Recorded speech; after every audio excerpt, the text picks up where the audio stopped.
Hi అండి.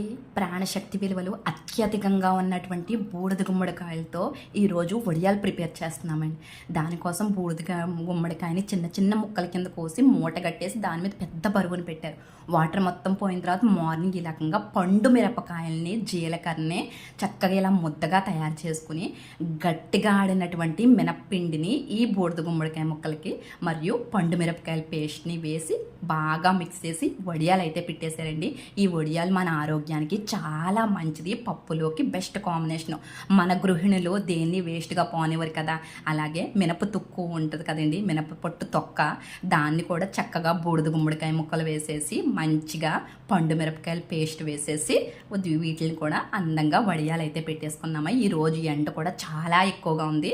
అయితే ఈ మినప తుక్కు బూడిద గుమ్మడికాయ వడియాలు కర్రీ చేసుకోవడానికి చాలా బాగుంటాయి. మీలో ఎంతమందికి బూడిద గుమ్మడికాయ వడియాలంటే ఇష్టం అండి? కమెంట్లో పెట్టండి. Thanks for watching.